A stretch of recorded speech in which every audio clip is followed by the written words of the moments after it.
यदि आप इसे नहीं देखते हैं तो कोई बात नहीं, लेकिन जब आप देखेंगे तो चौंक जाएंगे। हे भगवान, यह अमर आकृति कहाँ से आए? तांग युआन ने जियो यायुए के बायोडेटा को देखा और अधिक से अधिक हैरान हो गया। 16 साल की उम्र में उन्होंने कॉलेज प्रवेश परीक्षा दी और 736 अंकों के साथ जियांगसू और जेजियांग प्रांत में पहला स्थान हासिल किया। उसी वर्ष वे अध्ययन करने के लिए येनचिंग विश्वविद्यालय गए। 26 वर्ष की आयु में उन्होंने येनचिंग विश्वविद्यालय के गुआंगहुआ स्कूल से समाजशास्त्र में PhD की उपाधि प्राप्त की। 27 वर्ष की आयु में उन्होंने राष्ट्रीय परीक्षा उत्तीर्ण की और वाणिज्य मंत्रालय के जनरल कार्यालय में शामिल हो गए। 31 वर्ष की आयु में उन्होंने इस्तीफा दे दिया और सिंगापुर चले गए, जहां वे सिंगापुर की राष्ट्रीय निवेश कंपनी टेमासेक होल्डिंग्स की CEO सुश्री हो चिन के CEO सचिव बन गए। मैंने 35 वर्ष की उम्र में अपनी नौकरी छोड़ दी और दुनिया भर की यात्रा की। ऐसा रिज्यूमे तांग युआन द्वारा देखे गए पहले 4 आवेदकों के रिज्यूमे से बिल्कुल अलग है। हालांकि वे सभी बेहद खूबसूरत हैं, पहले 4 आवेदकों का करियर अनुभव हमेशा एक बहुत ही स्पष्ट लक्ष्य के साथ एक उत्थानशील वक्र पर बढ़ता रहा है, जबकि जियो यायुए का करियर अनुभव अनियमित प्रतीत होता है।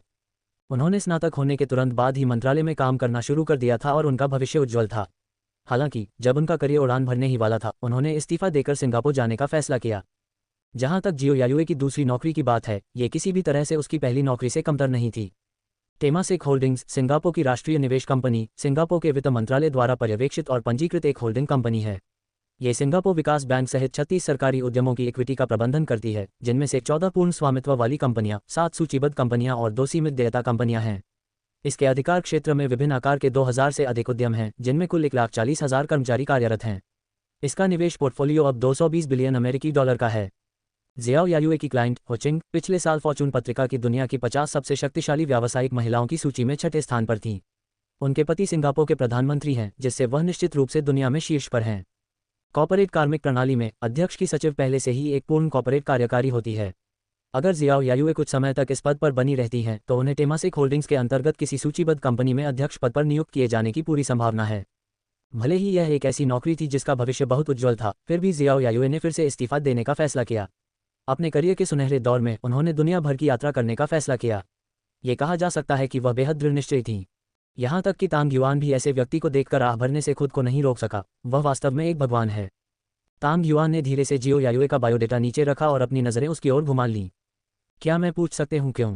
तांग युआन ने दूसरे व्यक्ति के चेहरे को अत्यंत शास्त्रीय सुंदरता से देखा। वह सचमुच खुद को रोक नहीं पाया और दूसरे व्यक्ति से पूछ ही लिया, मैंने 2 बार नौकरी क्यों छोड़ी? जियाओ यायुए को लगा कि तांग युआन यही पूछेगा। वह शांति से मुस्कुराए, पहली बार इसलिए क्योंकि मुझे लगा कि इस व्यवस्था में जिंदगी बहुत उबाऊ है। ऐसा लग रहा था जैसे मैं फंस गई हूँ, बिना आज़ादी के, बिना आत्मचेतना के। ऐसी जिंदगी मैं नहीं चाहती थी, इसलिए मैंने इस्तीफा देने का फैसला किया। जहाँ तक मेरी दूसरी नौकरी की बात है, मुझे वह वाकई बहुत पसंद आई। सुश्री मेरे प्रति बहुत दयालु थीं। वह एक शिक्षिका और एक दोस्त दोनों थीं। उन्होंने मुझे बहुत कुछ सिखाया और मुझे एक ऊंचे मंच पर खड़े होकर विशाल दुनिया देखने का मौका दिया। लेकिन उनका बेटा बहुत परेशान करने वाला था। उसने एक बार शराब पीकर मेरे साथ बलात्कार करने की भी कोशिश की और मैंने उसकी खूब पिटाई की। हालांकि श्रीमान ने बाद में मुझे दोष नहीं दिया और बहुत सहयोग किया, फिर भी इस घटना ने हमारे दिलों में एक कांटा छोड़ दिया। इसलिए अनावश्यक शर्मिंदगी से बचने के लिए मैंने फिर से इस्तीफा देने का फैसला किया। तांग युआन की नज़रों का सामना करते हुए जियाओ यायुए ने बहुत ही शांत भाव से तांग युआन को अपने 2 कार्य अनुभवों के बारे में बताया। यहाँ तक कि जब बात करने के लिए ज़्यादा मुश्किल हिस्से की आई, तब भी उसने कुछ नहीं छिपाया और खुलकर बात की। बहुत स्वतंत्र और सहज, बहुत खुले विचारों वाली। जियाओ यायुए की कहानी सुनने के बाद तांग युआन उसकी 2 बार प्रशंसा करने से खुद को रोक नहीं पाया और फिर पूछा, तो फिर दूसरी बार इस्तीफा देने के बाद आपने दुनिया भर की यात्रा के बारे में क्यों सोचना शुरू कर दिया? जियाओ यायुए मुस्कुराए और बोली, मैंने अभी कहा था कि मिस्टर ही का अनुसरण करते हुए मैंने एक व्यापक दुनिया देखी। उस समय मुझे लगा कि 35 एक महिला के लिए अपेक्षाकृत महत्वपूर्ण मोड़ है। ऐसी कई चीज़ें थीं जो अगर मैंने उस समय नहीं की तो शायद मैं उन्हें बाद में नहीं कर पाऊंगी। तो पिछले वर्ष में मैंने 7 महाद्वीपों और 8 महासागरों की यात्रा की है। मैं प्राचीन सवाना का अनुभव करने के लिए दक्षिण अमेरिका गया, शानदार ऑरोरा बोरियालिस देखने के लिए उत्तरी यूरोप गया। मैंने पूर्वी अफ्रीका की ग्रेट रिफ्ट वैली में स्काई डाइविंग की, आर्कटिक में बर्फ में तैराकी की और तिब्बत में माउंट एवरेस्ट पर चढ़ाई की। हर बार जब मैं कहीं जाता हूँ तो एक पेशेवर फोटोग्राफर से तस्वीरें लेने के लिए कहता हूँ। इतनी सारी यात्राओं के बाद मेरी 1 टेराबाइट हार्ड ड्राइव पहले से ही फोटो और वीडियो से भरी हुई है। हालांकि अभी भी कई जगहें हैं जहां मैं नहीं गया हूं और कई चीज़ें हैं जिनके लिए मेरे पास समय नहीं है, फिर भी 35 साल की उम्र के बाद मेरे पास उन्हें करने का समय होगा। तांग युआन ने जियाओ यायुए की कहानी सुनी तो उसे लगा कि वह सचमुच वैसी ही जिंदगी जी रही है जैसी वह चाहती थी। वह जानती थी कि वह क्या चाहती है और सबसे ज़रूरी बात, वह जानती थी कि उसे कहाँ रुकना और आराम करना है। यहाँ तक कि तांग युआन भी अपने पिछले जन्म में इसे नहीं देख सका था। चूंकि अभी भी ऐसी कई जगहें हैं जहां आप नहीं गए हैं और कई चीज़ें हैं जो आपने नहीं की हैं, तो वापस आने से पहले आप इन जगहों और चीज़ों को पूरा क्यों नहीं कर लेते? तांग युआन ने दिलचस्पी से पूछा। जियाओ यायुए ने ये सुना और अचानक उसके चेहरे पर लड़कियों जैसी चंचलता दिखाई दी। क्या आप सच सुनना चाहते हैं या झूठ? पहले झूठ सुनो। तांग युआन ने अपना चाय का कप दोबारा भरने के लिए हाथ उठाया, फिर चाय का कप उठाया और शियाओ यायुए के लिए एक और कप चाय डाली। आज के इंटरव्यू में ऐसा पहली बार हुआ था। मैं इन स्थानों और चीज़ों को अपने भविष्य के लिए छोड़ना चाहता हूँ ताकि मेरे जीवन में आगे बढ़ने के लिए कुछ हो। सच्चाई क्या है? मैं 1 साल से खेल रहा हूँ और मेरे पास पैसे नहीं बचे हैं। जब तांग युआन ने जियो यायुए का आखिरी जवाब सुना तो उसने लगभग अपनी चाय थूक दी। लेकिन अगर उसने थूकी नहीं भी तो भी उसका गला घुट रहा था और उसे काफ़ी देर तक खांसना पड़ा, तब जाकर उसे आराम मिला। आपने टेमासेक होल्डिंग्स में 4 साल तक वरिष्ठ कार्यकारी के रूप में काम किया, जिसका वार्षिक वेतन लाखों में था, और आपने ये सब सिर्फ 1 साल में ही खर्च कर दिया। तांग युआन ने आश्चर्य से पूछा। वाह वाह, नहीं, मेरे पास पैसे खत्म हो गए थे। मैंने 2 साल पहले जोंगहाई में एक घर खरीदा था। अगर मैं इसी तरह खेलता रहा तो मुझे घर बेचना पड़ सकता है। जियो यायुए ने सही समय पर तांग युआन को 2 टिश्यू दिए और मुस्कुराते हुए समझाया। तांग युआन ने अपना मुंह पोंछा और उसे जियो यायुए की बात कुछ समझ में आई। उच्च बुद्धि, उच्च भावनात्मक बुद्धि, सिद्धांतवादी, सक्षम, स्वतंत्रता प्रेमी, स्वतंत्र, खुले विचारों वाला और स्पष्ट सोच वाला। उपरोक्त सभी लेबल वे हैं जो तांग युआन ने जियो यायुए पर लगाए हैं। बेशक दोनों की नई नई मुलाकात हुई थी और यह पता नहीं था कि ये लेबल सही थे या नहीं, लेकिन मौजूदा नज़रिए से जियाओ यायुए का जीवन और व्यक्तित्व के प्रति नजरिया तांग युआन को ज़्यादा पसंद था और मूल रूप से तांग युआन की अपनी निजी सचिव के लिए सभी ज़रूरतों को पूरा करता था। अब सवाल यह है कि जियो यायुए क्या चाहता है? धन। यह एक महत्वपूर्ण कारक है, लेकिन किसी भी तरह से निर्णायक कारक नहीं है। चाहे वह जियाओ यायुए हो या उनसे पहले के 4 आवेदक, अपनी योग्यता के साथ उन्हें उच्च वेतन वाली नौकरी पाने की कोई चिंता नहीं है। उनके अपने लक्ष्य हैं, जीवन में अपने आदर्श हैं और अपने मूल्य लक्ष्य हैं। यह एक 2 तरफा चयन प्रक्रिया है। तांग युआन अपने पसंदीदा कर्मचारियों का चयन कर रहा है और वे उपयुक्त बॉस की भी पहचान कर रहे हैं। तांग युआन ने पहले 4 उम्मीदवारों के बायोडेटा पढ़ने के तुरंत बाद उनकी करियर योजनाओं के बारे में क्यों पूछा? क्योंकि अगर दूसरे पक्ष की करियर योजना तांग युआन की उम्मीदों पर खरी नहीं उतरती तो दोनों पक्षों के लिए बातचीत जारी रखना बेकार होगा। तांग युआन को शियाओ यायुए से काफ़ी लगाव था, लेकिन फिर भी उसे अभी भी सही सवाल पूछना था, इसलिए उसने पूछा, सुशी शियाओ, क्या आपके पास अपने भविष्य के करियर के विकास के लिए कोई योजना या लक्ष्य है? तांग युआन के सवाल का सामना करते हुए जियाओ यायुए को एहसास हुआ कि इंटरव्यू सही दिशा में जा रहा है। उसने अपनी मुस्कान दबाई, एक पल सोचा और गंभीरता से जवाब दिया, मुझे हमेशा से लगता रहा है कि अगर काम का मकसद सिर्फ ऊंचा पद या ज़्यादा तनख्वाह पाना है तो वो बहुत बोरिंग होगा। जहाँ तक योजनाओं और लक्ष्यों की बात है, सच कहूँ तो मेरे पास कोई योजना या लक्ष्य नहीं है। काम का मतलब भौतिक संतुष्टि, रुचि संतुष्टि, मूल्य संतुष्टि और अनुभव संतुष्टि की खोज के अलावा और कुछ नहीं है। मुझे इन चारों की उम्मीद नहीं है। जब तक मैं इनमें से 3 हासिल कर सकता हूँ, मुझे लगता है कि यह एक अच्छी नौकरी है। तो मिस्टर टैंग, आप मुझे ये क्यों नहीं बताते कि आप मुझे किस तरह की नौकरी देने की योजना बना रहे हैं? जियो यायुए का जवाब सुनने के बाद तांग युआन थोड़ा भावुक होने से खुद को नहीं रोक सका। आखिरकार एक अलग जवाब है। तांग युआन द्वारा ये प्रश्न पूछे जाने के बाद पहले 4 आवेदक तांग युआन को एक ही सांस में 60 वर्ष की आयु से पहले की अपनी करियर योजनाओं के बारे में बताना चाहते थे। संक्षेप में इसे 4 शब्दों में कहा जा सकता है, महत्वाकांक्षा। तांग युआन ने मन ही मन आह भरी और जवाब दिया, दरअसल मैं जो नौकरी दे रहा हूँ वह टेमासेक होल्डिंग्स में आपके काम के समान ही है। फर्क सिर्फ इतना है कि पहले वाली नौकरी सीईओ की सचिव के रूप में है और आप काम पर ध्यान केंद्रित करते हुए सीईओ की सहायता करेंगी। दूसरी वाली नौकरी एक निजी सचिव के रूप में है और आपका काम पूरे समय मेरी सेवा करना है और आपका ध्यान दैनिक जीवन पर रहेगा। जिंदगी, उदाहरण के लिए, किन पहलुओं में? ये सुनकर जियाओ यायुए ने अपनी बाहें थोड़ी ऊपर उठा लीं। तांग युआन ने शियाओ यायुए की अजीब हरकतों पर गौर किया और मुस्कुराया। चिंता मत करो, खरगोश अपने बिल के पास घास नहीं खाता।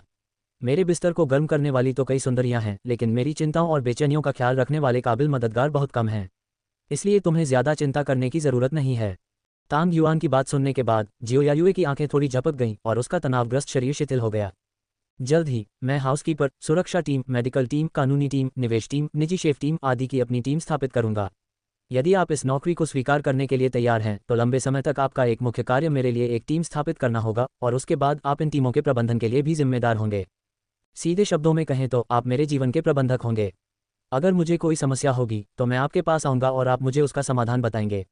मैं उनमें से चुनूंगा और फिर आप उसे लागू करेंगे। तांग युआन ने अपने शब्दों को समझने में आसान बनाने की पूरी कोशिश की और फिर अपनी आवश्यकताओं को पूरी तरह से व्यक्त किया, बिना किसी संकोच के। जो कुछ भी वह चाहता था कह दिया।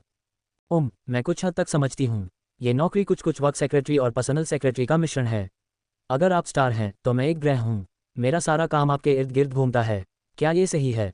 जियो यायुए ने थोड़ा सिर हिलाया और तांग युआन की ज़रूरतों का सारांश दिया। तांग युआन ने सिर हिलाकर जवाब दिया, ये सही है। आपकी टीम चाहे कितनी भी बड़ी क्यों न हो, कुल मिलाकर लगभग 100 लोग ही हैं। क्या इतने साधारण काम के लिए करोड़ों का वार्षिक वेतन देना उचित है? जियाओ यायुए के चेहरे पर थोड़ा संदेह था। क्या यह आसान है? तांग युआन ने अर्थपूर्ण ढंग से मुस्कुराते हुए कहा, जरूरी नहीं। तुम इतने गुप्त क्यों हो? ऐसा लगता है जैसे कोई छेद है। जियाओ यायुए थोड़ा उलझन में थी, लेकिन उसने पूछा, वेतन के बारे में क्या? मैंने भर्ती सूचना में मूल वेतन लिखा है। आपको इसे पढ़ना चाहिए था, इसलिए मैं ज़्यादा कुछ नहीं कहूँगा। क्या आपकी कोई विशेष ज़रूरत है? तांग युआन ने पूछा। मुझे आशा है कि मैं अपनी वार्षिक छुट्टी को 1 महीने तक बढ़ा सकूंगा, वह भी बिना वेतन के, ताकि मुझे अपनी छुट्टी के दौरान भुगतान की आवश्यकता न पड़े। चूंकि तांग युआन ने पूछा था, जियो यायुए ने संकोच नहीं किया और सीधे अपना अनुरोध सामने रखा। कर सकना, हर साल 1 महीने की सवेतन छुट्टी। मैं इस अनुरोध से सहमत हूँ। तांग युआन ने बिना सोचे समझे सहमति दे दी।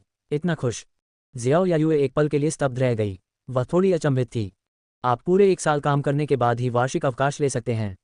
अगर 1 साल बाद भी आप मेरे साथ हैं, तो इसका मतलब है कि आप मूल्यवान हैं और मैं आपकी कीमत समझता हूँ। तांग युआन मुस्कुराया और सहजता से बोला, अगर आपकी कोई मांग हो तो बेझिझक पूछिए, बशर्ते आपको लगे कि आपकी कीमत आपकी मांग के लायक है। जियाओ यायुए को अचानक एहसास हुआ कि उसके सामने वाले आदमी में एक परिपक्वता और बुद्धिमत्ता झलक रही थी जो उसकी उम्र के हिसाब से नहीं थी। मिसाल के तौर पर उसके द्वारा कहे गए 2 वाक्यों को ही लीजिए, वे दोनों एक मीठी मिठाई और एक बड़ी छड़ी थे। तांग युआन का निहितार्थ है, मैं तुम्हें जो चाहो दे सकता हूँ, मैं कंजूस नहीं हूँ, लेकिन शर्त यह है कि तुम्हें अपनी कीमत दिखानी होगी। जितना ज़्यादा चाहोगे उतना ही ज़्यादा मूल्य दिखाना होगा, वरना नतीजा यही होगा कि तुम अपना सामान समेट कर चले जाओगे। किसी कारण से जियाओ यायुए को अचानक इस नौकरी के बारे में गहरी जिज्ञासा हो गई। वह सचमुच जानना चाहती थी कि इतनी साधारण सी नौकरी का सालाना वेतन करोड़ों में क्यों है। यही एकमात्र अनुरोध है, अभी मेरे पास कोई अन्य अनुरोध नहीं है। जियो यायुए ने अपना सिर थोड़ा हिलाया और तांग युआन को जवाब दिया। ऐसी स्थिति में मैं मैनपावर ग्रुप को अनुबंध का मसौदा तैयार करने में मदद करने दूंगा। क्या आपको इस पर पुनर्विचार करने की आवश्यकता है? तांग युआन जियो यायुए को सफलतापूर्वक हराने के बाद बहुत अच्छे मूड में था। वह ज़्यादा चिंतित नहीं था, बल्कि उसने जियो यायुए को पूरा सम्मान दिया और उसकी राय पूछी। इसके बारे में अब और मत सोचो, बस इस पर हस्ताक्षर कर दो। किसी मंत्रालय में या किसी बहुराष्ट्रीय निगम में कार्यकारी के रूप में काम करते हुए भी शियाओ यायुए ने कहा कि अगर वह चाहती तो इस्तीफा दे सकती थी, इसलिए स्वाभाविक रूप से वह निर्णायक व्यक्ति नहीं है। तांग युआन के सवालों के जवाब में उसने बहुत ही स्पष्ट रूप से जवाब दिया। तांग युआन ने थोड़ा सिर हिलाया और फिर बिना कुछ और कहे उसने अपना हाथ उठाया और जाओ हाईचाओ को बुलाया और उनसे एक अनुबंध का मसौदा तैयार करने में मदद करने के लिए कहा। 20 मिनट बाद तांग युआन और जियो यायुए ने अनुबंधों का आदान प्रदान किया, जिससे येनचिंग विश्वविद्यालय की महिला डॉक्टर की तांग युआन के निजी सचिव के रूप में आधिकारिक नियुक्ति हो गई। द बंद खुली हवा में कैफे। तांग युआन और शियाओ यायुए ने मैनपावर छोड़ने के बाद पास में ही बैठने की जगह ढूंढ ली। आज बाहर धूप खिली हुई थी और हुआंगपू नदी के किनारे पर्यटकों की चहल पहल देखना एक अद्भुत नज़ारा था। क्या आपके पास झोंगहाई में रहने के लिए कोई जगह है? क्या आपको भोजन, आवास और परिवहन की व्यवस्था करने की आवश्यकता है? तांग युआन ने धीरे से अपने सामने कॉफ़ी को हिलाया और जियो यायुए से पूछा। झोंगहाई में मेरा घर है, इसलिए मुझे खाने पीने और रहने की चिंता नहीं है। मैंने अभी तक कोई कार नहीं खरीदी है और फिलहाल मैं ज़्यादातर निजी कार से ही सफ़र करता हूँ। जियाओ यायुए ने सच्चाई से जवाब दिया। तांग युआन ने थोड़ा सिर हिलाया। चूंकि आप अपने रहने खाने का खर्च खुद उठा सकते हैं, इसलिए मैं आपको रहने खाने के भत्ते में छूट दूंगा और उसे सीधे आपके मासिक वेतन में जमा कर दूंगा। जहां तक कार की बात है, मैं कुछ ही दिनों में आपके लिए एक एग्जीक्यूटिव कार का इंतजाम कर दूंगा। आपको सेडान पसंद है या एसयूवी? एसयूवी, मुझे बड़ी वाली पसंद है। जियो यायुए ने अपने बाल कानों के चारों ओर बांध लिए। हालांकि कमरे और भोजन का भत्ता उसके वार्षिक वेतन के सामने नगण्य था, फिर भी अगर तांग युआन ने इसका जिक्र न भी किया होता तो जियो यायुए इसकी मांग नहीं करती। लेकिन तांग युआन ने फिर भी इस मुद्दे को उठाने की पहल की। दूसरे पक्ष के आमने सामने के व्यवहार ने जियो यायुए को तांग युआन के प्रति और भी ज्यादा आकर्षित कर दिया। ठीक है, मैं संभाल लूंगा। तांग युआन ने उंगलियां चटकाईं, फिर आगे कहा, अब जब श्रम अनुबंध पर हस्ताक्षर हो गए हैं तो मैं आपके साथ विनम्र नहीं रहूंगा। इसके बाद आपको 2 काम करने में मेरी मदद करनी होगी।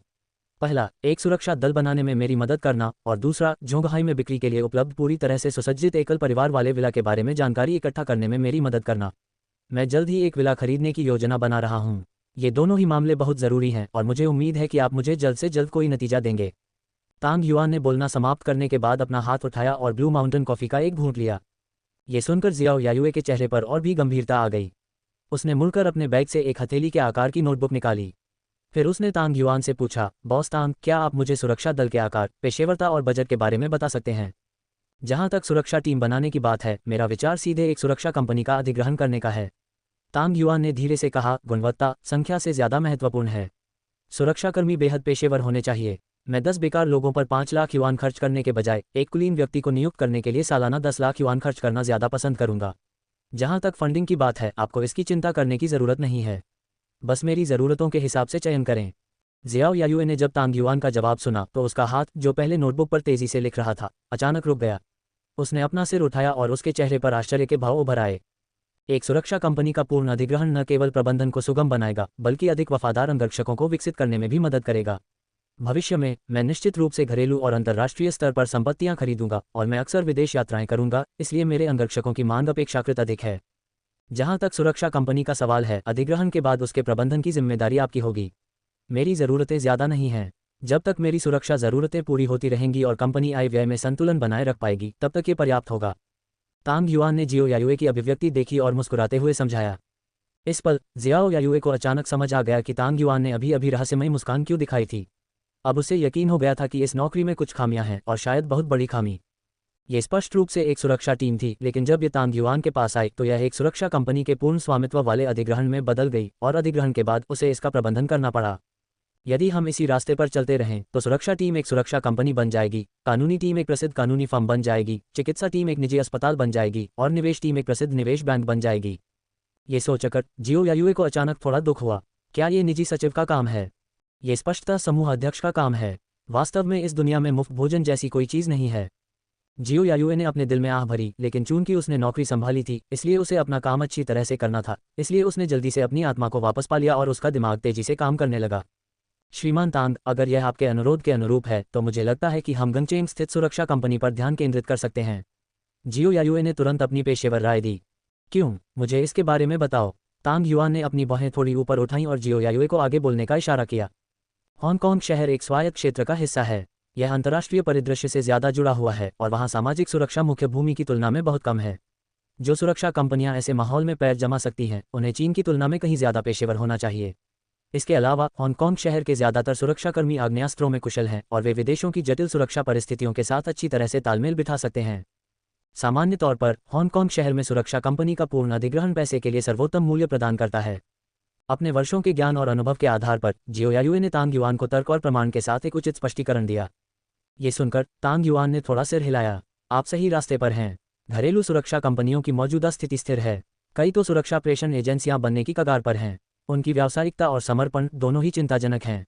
चूंकि आपके पास पहले से ही एक विचार है, तो चलिए आपके विचार पर अमल करते हैं और पहले बाजार अनुसंधान करके स्थिति का अंदाज़ा लगाते हैं। फिर हम अधिग्रहण पर चर्चा कर सकते हैं। मैं आपको 1 हफ्ते का समय देता हूँ। क्या ये काफ़ी है? तांग युआन ने तुरंत पूछा। बस, बहुत हो गया। जियाओ यायुए ने सिर हिलाया, फिर बोली, मिस्टर तांग, सिंगल फैमिली विला के बारे में क्या आपकी कोई ज़रूरत है? बजट क्या है? ज़रूरत यह है कि यह शहर के जितना हो सके पास हो और हाल ही में बना हुआ घर ही बेहतर होगा। बजट की कोई ऊपरी सीमा नहीं है, इसलिए आप जो चाहें चुन सकते हैं। तांग युआन ने सहजता से जवाब दिया। कोई सीमा नहीं। जियो यायुए थोड़ा उलझन में था और उसे तांग युआन के धन के स्तर की नई समझ थी। जोंगहाई, जो एक उच्च मूल्य वाली भूमि है, में सूचीबद्ध कंपनियों के सीईओ भी अचल संपत्ति खरीदते समय असीमित शब्द का आसानी से उच्चारण करने की हिम्मत नहीं करते। आपको पता होना चाहिए कि चाइना ओवरसीज के कई अलग अलग विला की कीमत करोड़ों से शुरू होती है और अक्सर इनकी कीमत भी करोड़ों में होती है, जो निश्चित रूप से कोई छोटी रकम नहीं है। जियो यायुए मन ही मन आश्चर्यचकित थी, लेकिन ऊपरी तौर पर वह बस सहमत थी। अपना काम खत्म करने के बाद दोनों ने नदी के दृश्य को देखा, कुछ देर तक बातें की और फिर उठकर चले गए। जियाओ यायुए मिन्होंग जिले में रहती थी, जो तांग युआन के स्कूल से ज़्यादा दूर नहीं था और यात्रा सुविधाजनक थी, इसलिए तांग युआन जियाओ यायुए को अपने साथ ले गया, पहले उसे घर भेजा और फिर खुद स्कूल लौट आया। एक व्यस्त दिन के बाद जब तांग युआन स्कूल लौटा तो पहले से ही अंधेरा हो चुका था।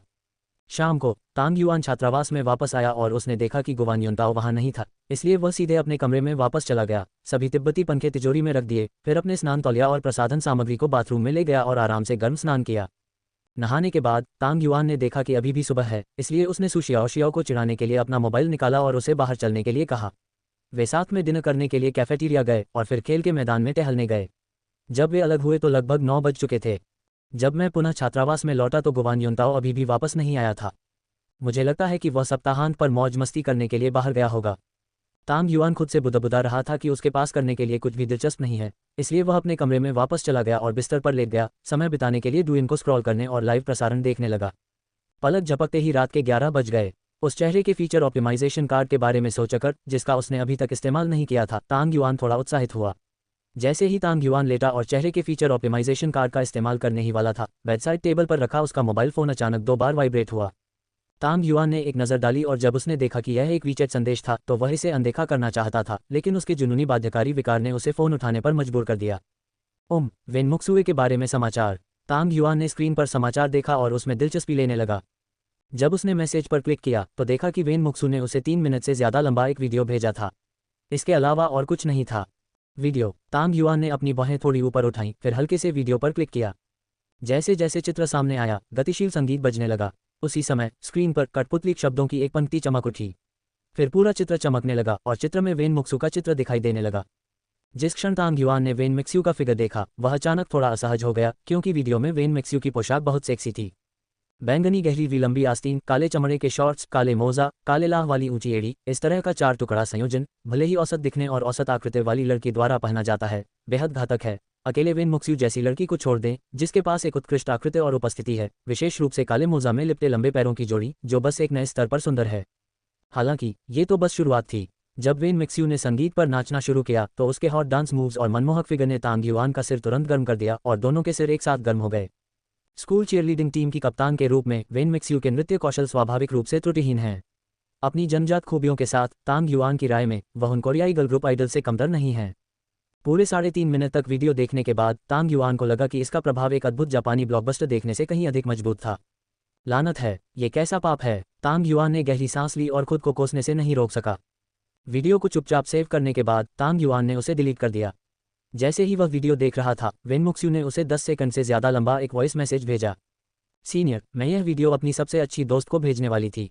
उनके स्कूल में एक वेलकम पार्टी हो रही है और उसने मुझसे एक ट्यूटोरियल वीडियो बनाने को कहा था, लेकिन मैं अभी नहा रही थी और गलती से यह वीडियो आपको भेज दिया। प्लीज़ इसे फैलाना मत, ठीक है।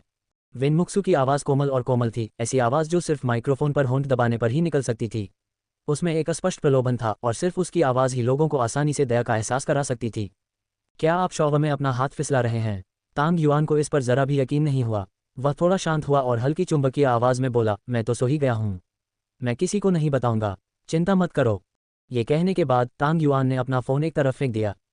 यदि वेन मुक्सुए ने मुझे रात में फिर से संदेश भेजा तो मैं उसे दोबारा देखूंगा तो कुत्ता बन जाऊंगा।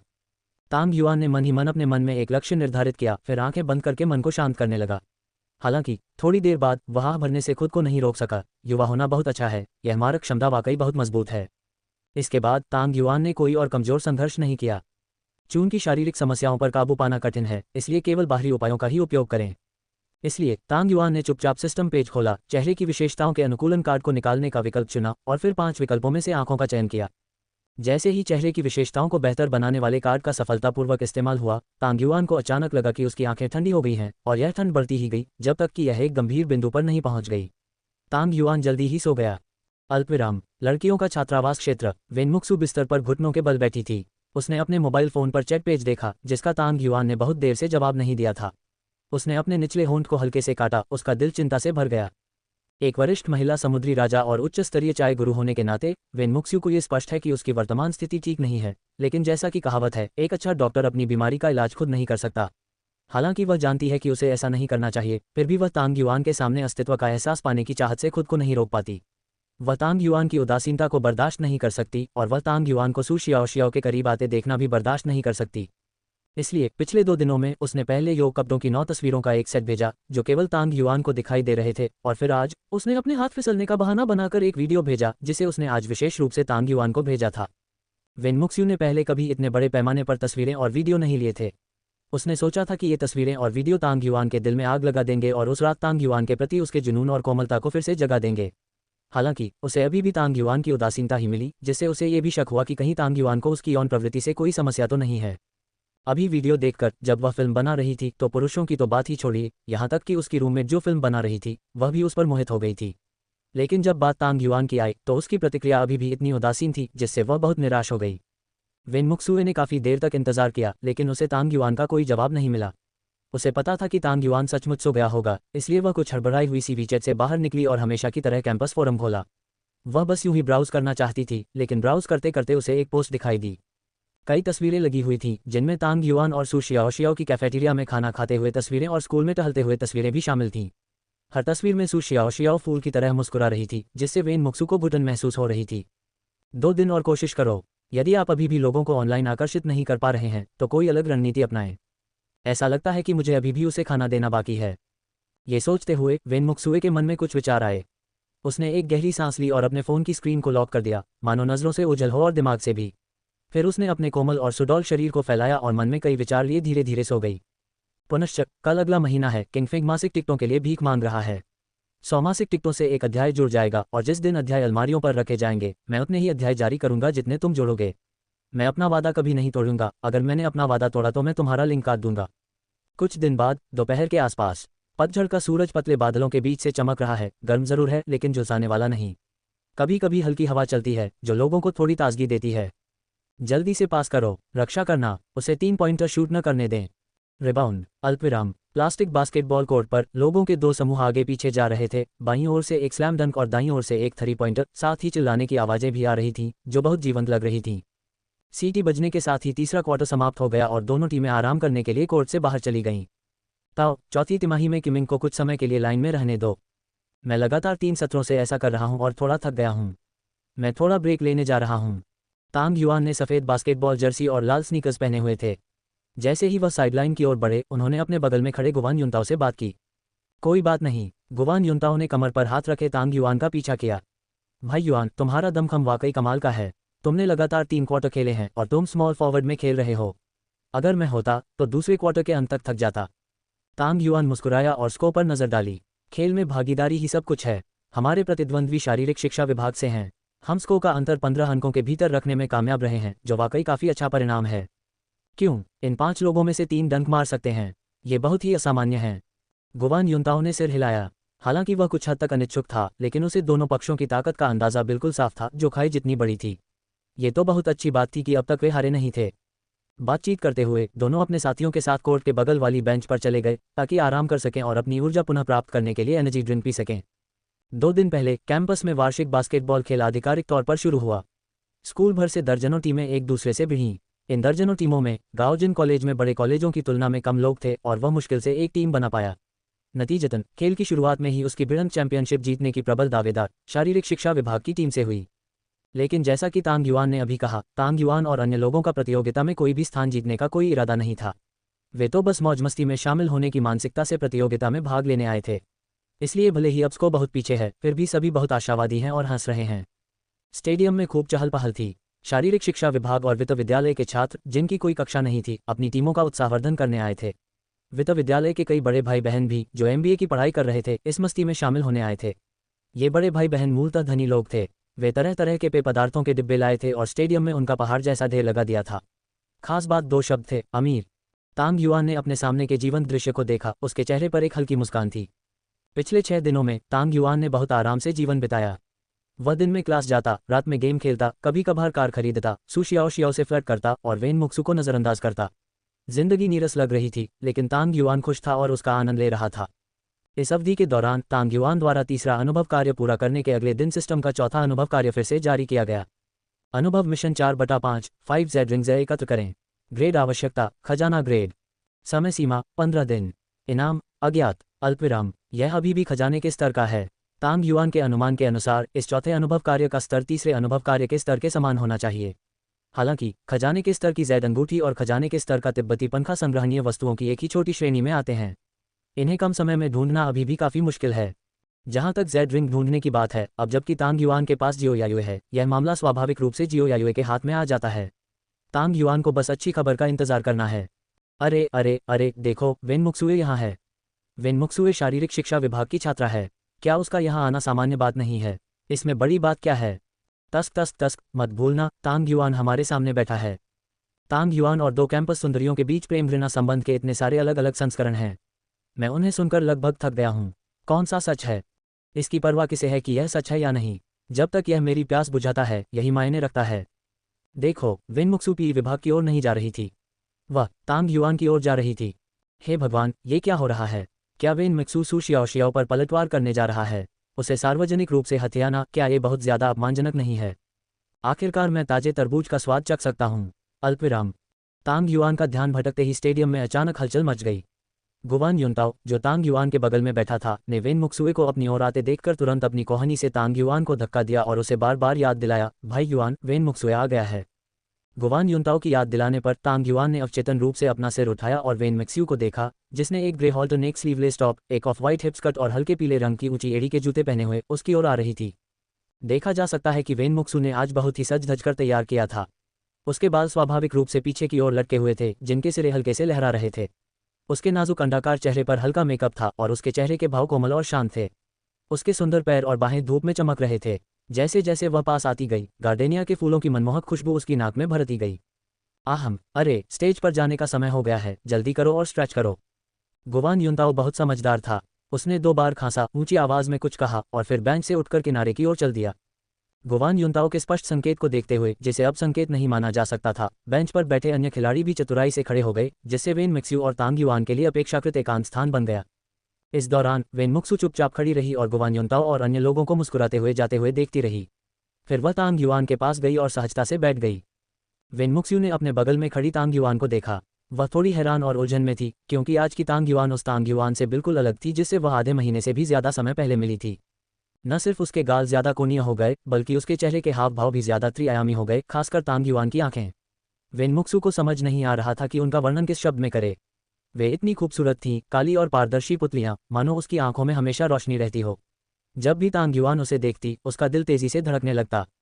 अगर आधे महीने पहले तांग युआन ने अपने रूप रंग के आधार पर उसके दिल में सिर्फ 75 अंक बनाए थे, तो अब अगर वह तांग युआन की आंखों को न देखे तो उसका रूप रंग को मुश्किल से 80 अंक तक पहुंच पाएगा। लेकिन अगर वह तांग युआन की आंखों को भी जोड़ दे तो रूप रंग को तुरंत 90 अंक तक पहुंच जाएगा। इससे पता चलता है कि तांग युआन की आंखें कितनी खूबसूरत हैं। महिलाओं के लिए खूबसूरत आंखों वाला पुरुष कभी कभी 8 पैक एब्स वाले पुरुष से भी ज्यादा आकर्षक होता है। इतना सुंदर, वेन मुक्स्यू ने मन ही मन प्रशंसा की। उसके मन में तांग युआन पहले सिर्फ लंबा और अमीर हुआ करता था, लेकिन अब तांग युआन निश्चित रूप से लंबा, अमीर और सुंदर इन 3 शब्दों के योग्य है। लेकिन आधे महीने पहले मुझे ऐसा क्यों नहीं लगा कि तांग युआन इतना सुंदर था? क्या ऐसा इसलिए है क्योंकि मैं पिछले आधे महीने से लगातार उसके बारे में चिंतित और अत्यधिक चिंतित रही हूँ? वेन मिक्सू ने मन ही मन सोचा, लेकिन कोई फायदा नहीं हुआ और आखिरकार उसे अपने लिए एक कारण मिल ही गया।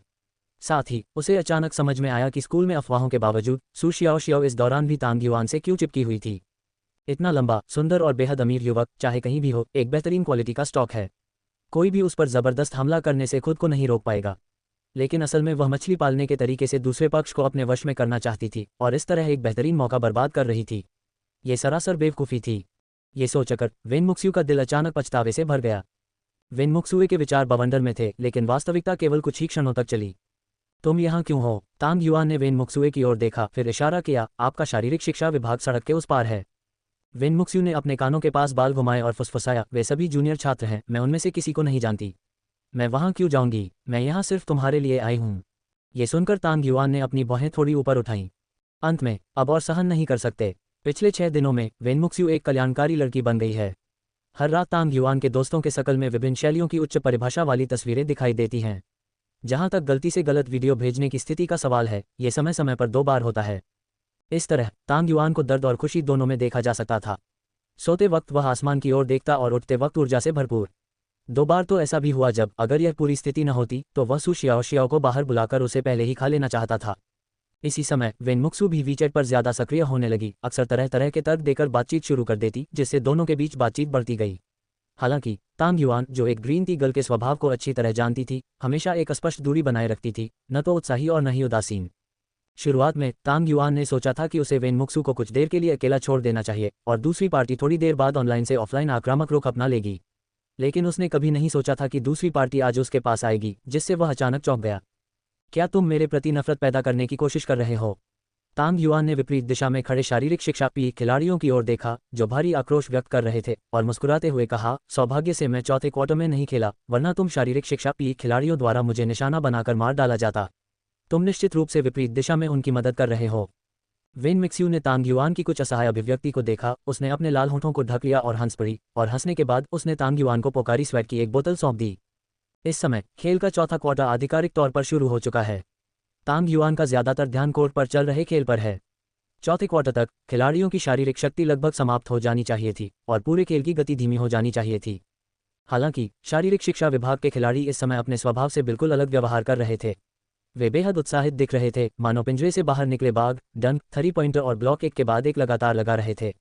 चौथे क्वार्टर के शुरू होने में 2 मिनट भी नहीं हुए थे कि उन्होंने अपनी अजेय गति से दोनों टीमों के बीच का अंतर 27 अंकों तक बढ़ा दिया, जिससे गुवान युनताओ और अन्य खिलाड़ी कदम दर कदम पीछे हटने और बुरी तरह हारने पर मजबूर हो गए। लानत है, ये जानवर अपना गुस्सा हम पर क्यों निकाल रहे हैं? ऐसा नहीं है कि हमने उनके खेल विभाग की देवी को चुरा लिया है। गाओजिन कॉलेज का एक खिलाड़ी, जिसे अभी अभी रोका गया था, अपने हाथों को कमर पर रखे हुए था, धीमी आवाज में कुछ बुदा रहा था तथा उसके चेहरे पर असहाय भाव था। अल्पविराम। दरबार में तांग युआन ने अभी अभी अपना पे खत्म किया ही था कि वेन मिक्सू द्वारा दिया गया पे उसके सामने आ गया। उसने बिना किसी हिचकिचाहट के वेन मिक्सू द्वारा दिया गया पे सीधे खोल दिया। अरे एक पल इंतजार करें। तांग युआन ने अभी एक घूंट ही लिया था कि वेन मिक्सू ने उसे बुलाया। क्या गलत? तांग युआन ने दूसरे पक्ष की ओर कुछ उलझन से देखा। पल्स की यह बोतल तुम्हारे लिए नहीं है, मैं बस चाहता हूं कि तुम इसे मेरे लिए खोल दो। वेन मिक्सू ने तांग युआन को मिनरल वाटर की एक और बोतल देते हुए कहा। तुमने अभी बहुत सारी एनर्जी ड्रिंक पी ली हैं, अब और नहीं पी सकते। मिनरल वाटर ही तुम्हारे लिए अभी सबसे अच्छा है। तांग युआन ये सुनकर दंग रह गया। तुमने मुझे पहले क्यों नहीं बताया? मैंने इसे पहले ही पी लिया है। ठीक है, मुझे दे दो। वेन मिक्सू की मुस्कान में गुस्से का भाव घुला हुआ था। उसने अपने हाथ में रखा मिनरल वाटर तांग युआन के हाथ में रखे पल्स से बदल दिया। पल्स पाकर उसने हाथ उठाया और बहुत सहजता से एक घूंट लिया, मानो उसे इस बात की जरा भी परवाह न हो कि तांग युआन ने पानी की यह बोतल पी ली है। एक क्षण में ही पूरे स्टेडियम में लोगों के हौंफने की आवाजें गूंजने लगीं। भाड़ में जाओ, वेन मिक्सूए ने अभी वही पानी पी लिया जो तांग युआन ने पिया था। उन्होंने न केवल इसे पिया बल्कि वे बहुत स्वाभाविक भी दिखे। अब मेरे पास ये संदेह करने का हर कारण है कि इन दोनों ने चुंबन किया था। क्या? तांग युआन और वेन मिक्सूए ने चुंबन किया? भाइयों, मेरा सीपीयू जल गया है। कृपया, क्या किसी को पता है कि तांग युआन, वेन मिक्सू और सू शियाओ के बीच क्या संबंध है? मैं एक छात्र हूँ, अगर किसी को अंदर की कहानी पता हो तो कृपया मुझे बताएं। धन्यवाद। अल्पविराम। ऐसा दृश्य सचमुच रोमांचक है। आखिरकार बहुत से लोग सोचते हैं कि एक पुरुष और एक महिला द्वारा एक ही बोतल से पानी पीना ऐसा काम है जो केवल प्रेमी ही कर सकते हैं, और वे बहुत घनिष्ठ प्रेमी होने चाहिए। वेन मिक्सू और तांग युआन, जिनका सू शियाओ के साथ एक स्पष्ट रिश्ता था, ने सार्वजनिक रूप से एक ही बोतल से पानी पिया। इस एक छवि ने ही अनगिनत विचार मंथन सत्रों को जन्म दे दिया तथा कई नाटक करने वाली रानियों के मन में एक ही शब्द एक साथ उभर आया, रानी का बदला। वास्तव में इसमें शामिल व्यक्ति तांग युआन भी उस समय बहुत उलझन में था। हालांकि जब वेन मिक्सू सामने आए तो उन्हें एहसास हो गया था कि वेन मिक्सू अपनी रणनीति बदल सकती है और सीधे गेम से आक्रामक शुरुआत कर सकती है, लेकिन उन्होंने यह उम्मीद नहीं की थी कि दूसरा पक्ष सीधे तौर पर एक बड़ा कदम उठाएगा। जब वे आधे महीने से अधिक समय पहले मिले थे, कमरे में मौजूद सभी लोगों की स्पष्ट निगाहों को देखकर तांग युआन पूरी तरह से सुन्न हो गया। पर्याप्त। ज़ुहुई में नंबर 1 बदमाश के रूप में मेरी प्रतिष्ठा अंततः पूरी तरह से अर्जित हो गई है। सुरक्षा कंपनी के अधिग्रहण से पहले तांग युआन रात में बाहर जाने से बचता था, हो सके तो।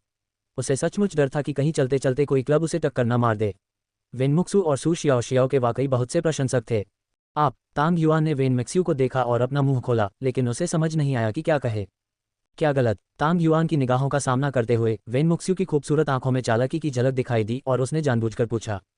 अच्छा। तांग युआन ने अपना सिर हिलाया, ये जानते हुए कि वेन मिक्सू ने जानबूझकर ऐसा किया होगा, लेकिन उसे समझ नहीं आ रहा था कि क्या कहे।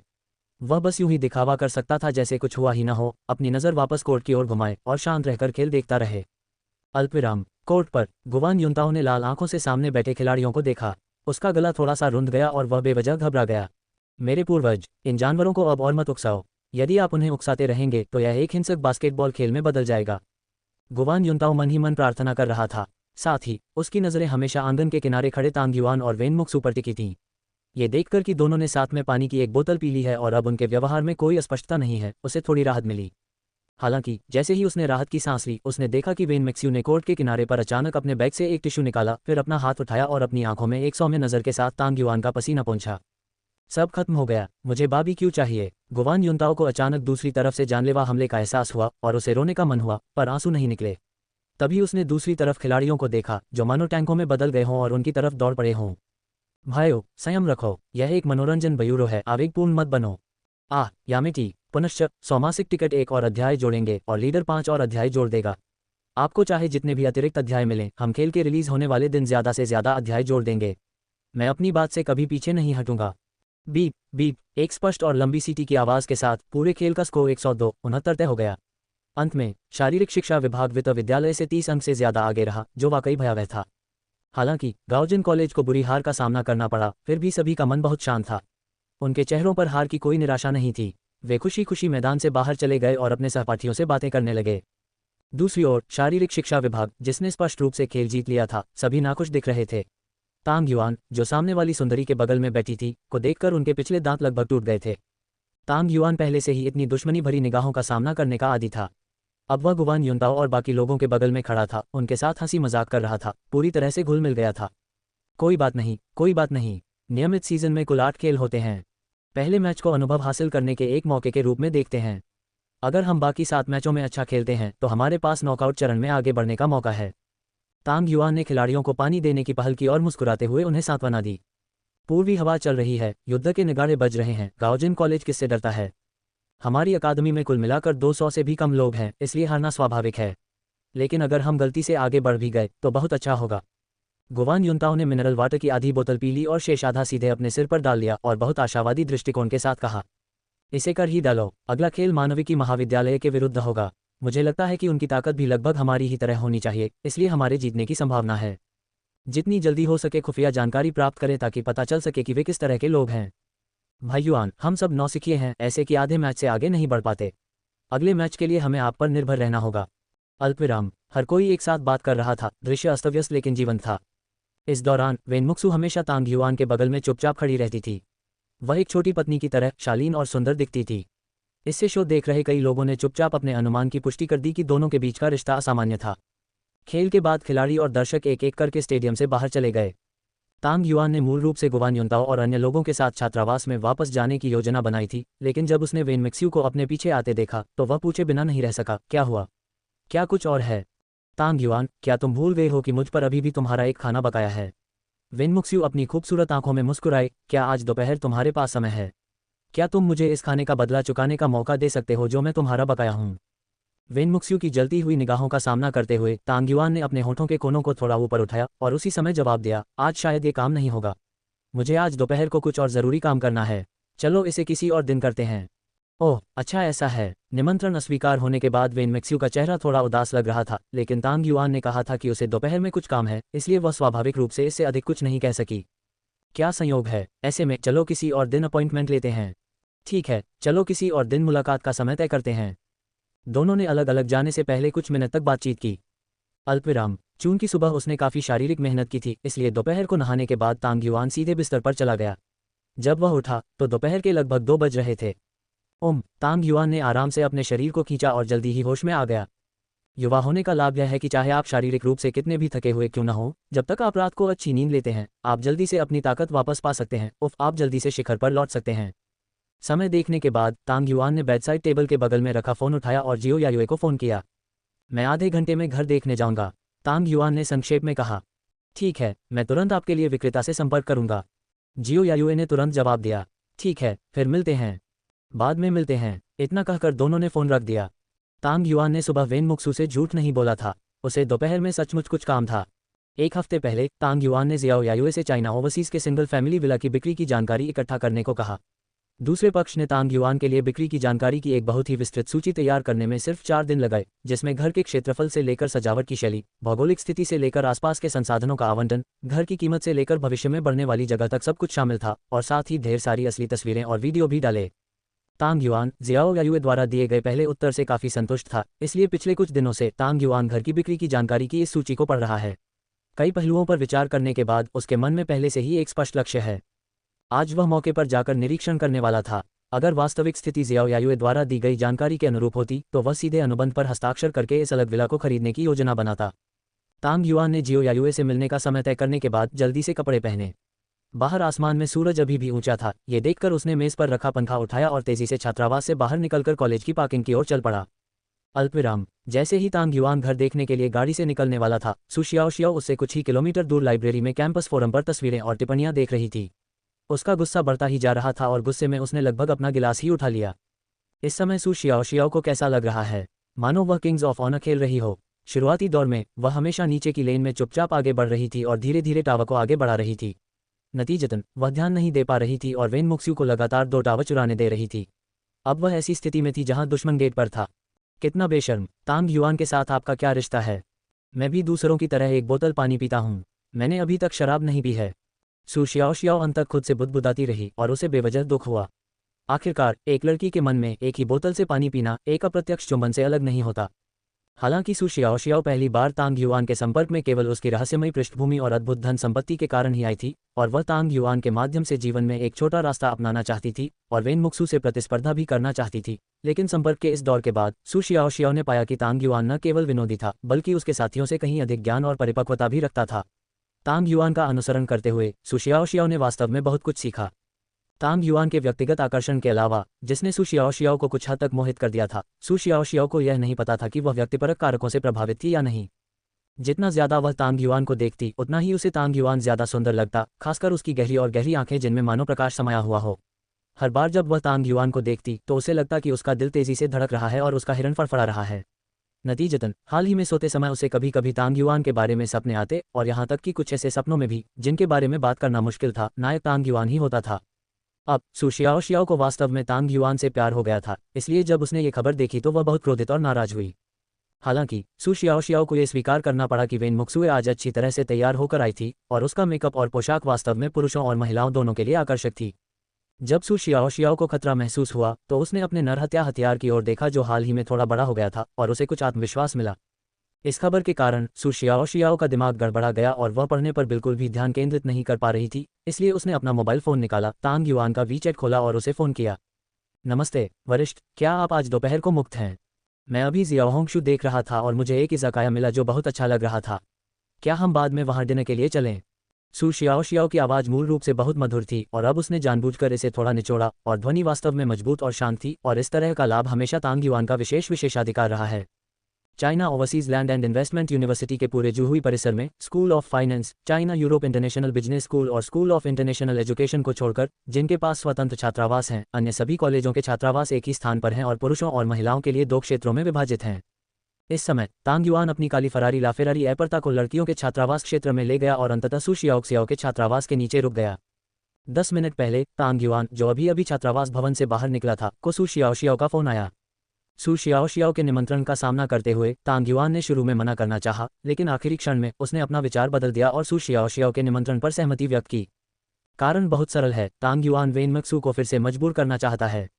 यद्यपि वेन मैक्सू आज कोर्ट पर बहुत सक्रिय और साहसी थे, तांग युआन को यकीन था कि अगर उन्होंने अब एक कदम आगे बढ़ाने का फैसला किया तो वेन मैक्सू सबसे अधिक संभावना पहल हासिल करने और रस्साक्षी के चरण में लौटने के लिए एक कदम पीछे हटने का विकल्प चुनेंगे।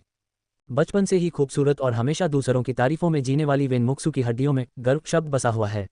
अगर तांग युआन वेन मुक्सू को इतनी आसानी से अपनी ओर खींच लेती तो वह वेन मुक्सू नहीं होती। सु शियाओ के लिए भी यही सच है। वह बहुत सक्रिय और उत्साही लग रही है क्योंकि उसका लक्ष्य हमेशा से तांग युआन की आधिकारिक प्रेमिका या भविष्य में तांग युआन की कानूनी पत्नी बनना रहा है। अगर उसे तांग युआन की असली योजना पता चल जाए तो उसका रवैया पल भर में बदल सकता है। एक महिला के लिए सुंदरता के साथ उसका कोई भी एक पत्ता तुरुप का पत्ता है, लेकिन केवल एक ही पत्ता अकेले खेलना एक मृतंत है। ये स्पष्ट है कि सु शियाओ और वेन मुक्सू सिर्फ सुंदर चेहरे नहीं हैं। दोनों के पास शैक्षणिक योग्यता, महत्वाकांक्षा और करियर है। हालांकि उनका करियर अभी शुरू ही हुआ है, फिर भी वे अपने साथियों की तुलना में पहले से ही उत्कृष्ट हैं। इसके अलावा वे काफ़ी युवा हैं, सिर्फ 20 साल के। दोनों के हाथों में इतने सारे कार्ड हैं। बिना किसी आधिकारिक दर्जे के और स्वेच्छा से उन्हें तांग युआन के साथ रहने के लिए राजी करना अभी भी बहुत मुश्किल है। आखिरकार ऊपर दिए गए कार्डों के अलावा दोनों के पास एक और बड़ा कार्ड है, यानी उनका कौमार्य। अगर इस कार्ड को उनकी शर्तों के साथ जोड़ दिया जाए तो उन्हें बस थोड़ी सी तरकीबें अपनानी होंगी और उनसे शादी करने के इच्छुक अरबपतियों की कोई कमी नहीं होनी चाहिए। बेशक अरबपतियों के बीच मतभेद हैं। स्वाभाविक रूप से उन साधारण अरबपतियों की तुलना तांग युआन से नहीं की जा सकती। जैसे ही तांग युआन मन ही मन सोच रहा था, सु शियाओ जो कपड़े बदलने के लिए पुस्तकालय से छात्रावास में वापस आई थी, छात्रावास की इमारत से बाहर निकल आई। वरिष्ठ सु शियाओ बहुत दूर थी, फिर भी उसने तांग युआन को पुकारा। उसका सुंदर, थोड़ा बचकाना सा चेहरा खुशी और एक चमकदार मुस्कान से भरा हुआ था। तांग युआन ने ऊपर देखा और पाया कि सु शियाओ ने आज एक grey American style hip skirt पहनी हुई थी। कंधों पर बने खास डिजाइन ने सु शियाओ के कंधों को समकोण बना दिया था। नीचे देखने पर हिप स्कर्ट, जिसे महिलाओं के लिए जादुई दर्पण कहा जाता है, सु शियाओ ने पूरी तरह से नियंत्रित किया हुआ था, जिससे उसका पतला फिगर लगभग अपराध की हद तक अच्छा दिख रहा था। सफ़ेद स्नीकर्स के साथ वह सेक्सी और फ्रेश लग रही थी और बेहद आकर्षक भी। जैसे ही तांग युआन सु शियाओ के सुंदर फिगर की प्रशंसा कर रहा था, सु शियाओ जल्दी से तांग युआन की कार के पास आ गई। कार में बैठ जाओ। तांग युआन ने झुककर सु शियाओ को कार का दरवाजा खोलने में मदद की। दोनों एक दूसरे को आधे महीने से ज्यादा समय से जानते हैं। ये सु शियाओ के लिए तांग युआन की कार में सवारी करने का पहला मौका है और यह पहली बार भी है जब वह स्कूल छोड़कर किसी यात्रा पर जा रही है, इसलिए सु शियाओ आज की यात्रा का बेसब्री से इंतजार कर रही है। जल्द ही सु शियाओ कार में बैठ गई। अपनी सीट बेल्ट बांध लो, तांग युआन ने सु शियाओ को याद दिलाया, फिर कहा, मुझे कुछ काम निपटाना है। काम खत्म करने के बाद हम खाना खाने चलेंगे, ठीक है? जरूर, मुझे अभी भूख नहीं लगी है, सु शियाओ ने जवाब दिया। फिर उसके चेहरे पर एक छोटी बच्ची का भाव उभर आया और उसने मीठी आवाज में तांग युआन से कहा, वरिष्ठ महोदय, आपकी कार बहुत आधुनिक है। मुझे समझ नहीं आ रहा कि सीट बेल्ट कैसे बांधी जाती है। ऐसा कहने के बाद सु शियाओ ने उत्सुकता से तांग युआन की ओर देखा और उसने जो संकेत दिया वह स्पष्ट था। तांग युआन स्वाभाविक रूप से इसे समझ गया, इसलिए उसने कुछ लाचारी दिखाई और सीट बेल्ट खींचने के लिए यात्री सीट की ओर झुकना पड़ा, जिससे उसके और सु शियाओ के बीच की दूरी एक पल में बहुत कम हो गई, इतनी कम कि उनके बीच की दूरी केवल आधी मुट्ठी की थी। सू शियाओशियाओ ने अपने सामने तांग युआन की प्रोफाइल देखी और सोचा कि कैसे वेन मुक्सू ने आज सुबह तांग युआन के साथ जानबूझकर एक बोतल शराब पी ली थी। उसने अचानक तांग युआन के चेहरे पर ऐसे चूमा जैसे उस पर कोई भूत सवार हो। इस चुंबन ने तांग युआन को सचमुच चौंका दिया। उसने आश्चर्य से सू शियाओशियाओ को देखा। हालांकि तांग युआन को चुपके से चूमने के बाद सू शियाओशियाओ के गाल पहले ही लाल हो चुके थे। उसने पहले ही खिड़की की तरफ अपना सिर घुमा लिया और तांग युआन की आंखों में देखने की हिम्मत नहीं जुटा पाई। वरिष्ठ, चलो चलें, क्या आपके पास बाद में करने के लिए कुछ और नहीं है? सू शियाओशियाओ ने कार की खिड़की से झांका और देखा कि तांग युआन अभी भी उसे ही देख रहा था। वह मुंह बनाने से खुद को रोक नहीं पाए और जो कुछ हुआ था उसे बताने से इनकार कर दिया। ये सुनकर तांग युआन अपना सिर हिलाने से खुद को रोक नहीं सका, लेकिन कुछ नहीं बोला। कानफुल शोर के साथ तांग युआन ने फरारी लाफेरारी एपर्ता को धीरे धीरे स्कूल के बाहर की ओर भगाया और पीछे स्तब्ध दर्शकों का एक समूह छोड़ गया। क्या मैं चकित हो गया हूँ? क्या हमने अभी अभी चुंबन किया है? जिमी, आप कुछ नहीं देख रहे हैं, उन्होंने बस चुंबन किया। सू शियाओशियाओ ने तांग युआन को चूमने की पहल की। मुझे समझ नहीं आ रहा, मुझे बिल्कुल भी समझ नहीं आ रहा। अगर कियोंग याओ के पास कलम होती तो वह शायद इन तीन लोगों के बीच के रिश्ते पर एक और रोमांस उपन्यास लिख सकती थी। वेन मुक्स्यू और तांग युआन ने आज सुबह एक बोतल पे पी लिया और सू शियाओशियाओ ने दोपहर में तांग युआन को चूमा। आखिर ये दोनों देवियां क्या कर रही हैं? क्या वे एक दूसरे से प्रतिस्पर्धा कर रही हैं? ये वाकई शर्मनाक है। एक अमीर युवक के लिए उन्होंने ऐसी स्थिति पैदा कर दी है जहां दो महिलाएं उसके पति के लिए लड़ रही हैं। क्या हमें इतना यथार्थवादी होना चाहिए? क्या पैसा वाकई इतना ज़रूरी है? बहन, तुम अभी बहुत छोटी हो। 2 साल बाद रुको, जब तुम 10,000 युआन से ज़्यादा मासिक वेतन वाली नौकरी के लिए जी जान से लड़ रही हो और जब तुम्हें सिर्फ 1 दर्जन वर्ग मीटर के एक कमरे का किराया 4,000 युआन प्रति माह देना पड़े, तब तुम्हें समझ आएगा कि पैसा कितना महत्वपूर्ण है। अल्पविराम। जब सभी लोग लड़कियों के छात्रावास क्षेत्र की बालकनी में बैठकर बातें कर रहे थे, कपड़े टांग रही वेन मुक्सुए ने नीचे से एक दहाड़ सुनी। उसने अनजाने में ऊपर देखा और देखा कि तांग युआन सू शियाओशियाओ को भगा रहा है। इस समय वेन मिक्स्यू को याद आया कि तांग युआन ने सुबह उससे क्या कहा था। मुझे नहीं लगता कि आज यह संभव है। आज दोपहर मुझे कुछ और ज़रूरी काम करना है। चलो इसे किसी और दिन करते हैं। ओह, आज दोपहर आपके लिए महत्वपूर्ण बात सू शियाओशियाओ के साथ डेट है ना? तुमने वास्तव में मुझे सू शियाओशियाओ के लिए अस्वीकार कर दिया। पलक झपकते ही वेन मुक्सुए की मानसिकता फट गई। व्यस्त सड़कों पर तांग युआन द्वारा चलाई जा रही काली फरारी लाफेरारी एपर्ता एक काली बिजली की तरह थी और उसने रास्ते में बहुत ध्यान आकर्षित किया। कार के अंदर सू शियाओशियाओ ने तांग युआन को देखा जो आराम से फरारी चला रही थी। उसकी आंखों में एक अजीब सी नज़र थी। वरिष्ठ, अब हम क्या करेंगे? एक अपार्टमेंट देखो। तांग युआन ने आगे की सड़क की ओर देखा और सहजता से जवाब दिया। घर देख रहे हो? सू शियाओशियाओ ने पलकें झपकाईं। वरिष्ठ, क्या आप घर खरीदने की योजना बना रहे हैं? तांग युआन ने जवाब में थोड़ा सिर हिलाया। बहुत खूब वरिष्ठ, आप अद्भुत हैं। ये सुनकर सू शियाओशियाओ तुरंत चकित हो गई। साथ ही उसे थोड़ी जिज्ञासा भी हुई और वह आने वाली यात्रा का बेसब्री से इंतजार करने लगी। सू शियाओशियाओ की प्रशंसा के जवाब में तांग युआन मुस्कुराया और कुछ नहीं कहा। अल्पविराम। 15 मिनट बाद जैसे जैसे तांग युआन की गाड़ी की गति धीरे धीरे कम होती गई, सू शियाओशियाओ के सामने एक ऊंचा और चौड़ा मेहराबदार पत्थर का द्वार प्रकट हुआ। मेहराबदार पत्थर के द्वार के ऊपर 4 बड़े अक्षर उत्कीर्ण थे, गुबेई नंबर 1। जब सू शियाओशियाओ ने ये 4 बड़े शब्द देखे तो उसकी खूबसूरत आंखें अचानक थोड़ी चौड़ी हो गईं। वह घर जिसे तांग युआन देखना चाहता है, ये गुबेई नंबर 1 है। हालांकि सू शियाओशियाओ चाइना ओवरसीज की मूल निवासी नहीं है, लेकिन वे 2 साल से ज़्यादा समय से वहां रह रही हैं। इसके अलावा आज इंटरनेट के विकास के साथ वे स्वाभाविक रूप से चाइना ओवरसीज के रियल एस्टेट क्षेत्र में गुबेई की नंबर 1 स्थिति के बारे में बहुत स्पष्ट हैं। ये कहना कोई अतिशयोक्ति नहीं है कि गुबेई नंबर 1 चीन ओवरसीज रियल एस्टेट सर्कल में नया राजा है। हालांकि तांगचेन ये पिन अच्छा है, इसे बने हुए 10 साल से भी ज़्यादा हो गए हैं। गुबेई नंबर 1 2015 में बनकर तैयार हुआ था और 2016 के अंत में आधिकारिक तौर पर बिक्री के लिए लॉन्च किया गया था। यह अभी केवल 2 साल पुराना है और ज़्यादातर संपत्तियां नए घर हैं जिनमें कभी कोई नहीं रहा। ऐसा कहा जाता है कि शुरुआती कीमत 100,000 युआन प्रति वर्ग मीटर है और एक इकाई का क्षेत्रफल 265 वर्ग मीटर से 680 वर्ग मीटर तक है।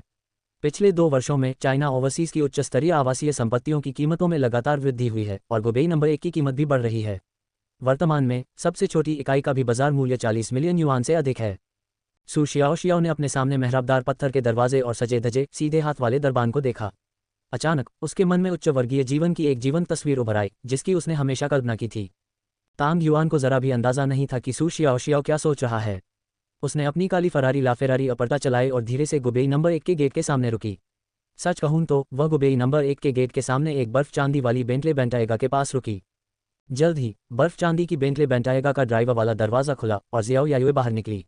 उसने पैसेंजर सीट पर बैठे सू जियाओ पर नजर डाली, फिर तेजी से तांग युआन के पास गई, थोड़ा झुकी और बोली, मिस्टर तांग, सेल्स मैनेजर पहले से ही घर के अंदर इंतजार कर रहा है। क्या हमें सीधे अंदर जाना चाहिए? बस अंदर जाओ, तुम रास्ता दिखाओ और मैं तुम्हारा अनुसरण करूंगा। तांग युआन ने थोड़ा सिर हिलाया और शांत स्वर में जियो यायुए को जवाब दिया। ठीक है, जियो यायू ने जवाब दिया, फिर जल्दी से बर्फ चांदी बेंटले बेंटाएगा की ओर वापस चला गया, फिर धीरे धीरे कार शुरू की और गुबेई नंबर 1 की ओर चला गया। ये बर्फ चांदी बेंटले बेंटाएगा वह व्यावसायिक कार थी जिसे तांग युआन ने जियो यायू के लिए तैयार किया था, जो 2017 6.0 पूरी तरह से सुसज्जित लग्जरी संस्करण था, जिसकी लैंडिंग कीमत लगभग 5 मिलियन थी। बेशक इस कार का इस्तेमाल करने का अधिकार सिर्फ जियाओ यायुए को है और असली मालिक अभी भी तांग युआन ही है। लेकिन जब तक जियाओ यायुए तांग युआन के लिए कड़ी मेहनत करने को तैयार है, ये कार हमेशा जियाओ यायुए की ही रहेगी, इसलिए इसे कोई फर्क नहीं पड़ता कि इसका मालिक कौन है। ठीक इसी तरह जियो यायू के मार्गदर्शन और गार्ड की सलामी के तहत तांग युआन ने काले फरारी लाफेरारी एपर्ता को धीरे धीरे गुबेई नंबर 1 के धनुषाकार पत्थर के गेट में प्रवेश कराया। वरिष्ठ, वह बहन अभी जिस क्षण जियाओ यायुए कार से उतरकर तांग युआन के पास पूछने आए, उस क्षण से लेकर जब जियाओ यायुए कार में वापस आए, सू जियाओ ने कभी बोलने की हिम्मत नहीं की। दूसरी पार्टी वाकई बहुत ही खूबसूरत थी, खासकर दूसरी पार्टी का परिपक्व आकर्षण और आभा। सू जियाओ के लिए ये पूरी तरह से आयाम हरास का हमला था, इसलिए उसने अभी बोलने की हिम्मत की। वह मेरी निजी सचिव हैं, आप उन्हें सिस्टर जियाओ कह सकते हैं। गाड़ी चलाते समय तांग युआन बहुत ध्यान से गाड़ी चला रहा था। सू शियाओ के सवाल का जवाब उसने सहजता से दिया। व्यक्तिगत सचिव, क्या आप बेंटले बेंटियागा चला रहे हैं? जब सू शियाओ ने यह सुना तो वह चुपके से अपने होठों को चाटने से खुद को नहीं रोक सकी। जल्द ही जियो यायुए के मार्गदर्शन में तांग युआन उस अलग विला में पहुंच गया जिसे वह आज देखने जा रहा था। कार से बाहर निकलो, तांग युआन ने कार पार्क करने के बाद इंजन बंद कर दिया और सू शियाओ से बात की। इस समय सू शियाओ ने अपने सामने अलग थलग विला को देखा और उसके गुलाबी होंठ अनजाने में एक आकार में खुल गए जिसने लोगों को कुछ कल्पना करने पर मजबूर कर दिया। सू शियाओ को अपना मुंह सूखता हुआ महसूस हुआ और वह बुदबुदाई, वरिष्ठ, आप वह घर जिसे आप आज देखना चाहते हैं, क्या वह आपके सामने वाला यह एकल परिवार वाला विला नहीं है? यह एकल परिवार वाला विला है, इसमें क्या गड़बड़ है? तांग युआन कार से बाहर निकला और सहजता से पूछा, इसकी कीमत क्या होगी? सू शियाओ ने मूर्खतापूर्ण ढंग से पूछा। हालांकि इस समय तांग युआन ने सू शियाओ पर कोई ध्यान नहीं दिया, क्योंकि गुबेई नंबर 1 सेल्स ऑफिस का मैनेजर पहले ही मुस्कुराते हुए तांग युआन की ओर आ चुका था। मिस्टर तांग, स्वागत है। मैं गुबेई नंबर 1 सेल्स ऑफिस का मैनेजर हूँ। मेरा नाम वान गुफेई है। आप मुझे जियाओ वांग या जियाओफी कह सकते हैं। वान गुफेई के फैले हुए हाथों का सामना करते हुए तांग युआन ने हाथ बढ़ाया और उनसे हाथ मिलाया। मैनेजर वांग, मैंने सुना है कि गुबेई नंबर 1 में हम हमेशा प्रॉपर्टी देखते समय पूंजी की पुष्टि करते हैं।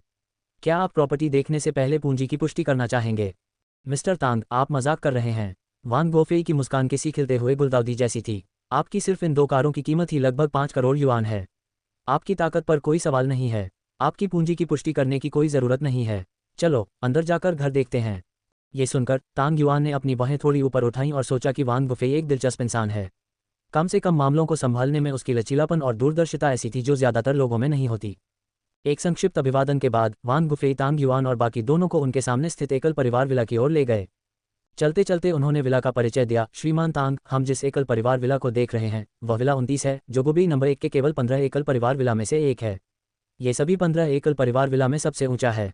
इसका ऊपरी क्षेत्रफल 1840 वर्ग मीटर है, जो एक औसत विला के क्षेत्रफल से 2 गुना से भी ज्यादा है। इसका भूमिगत क्षेत्रफल भी 1000 वर्ग मीटर है। अगर आप आगे और पीछे के बगीचों को भी शामिल कर लें तो कुल क्षेत्रफल 6 म्यू।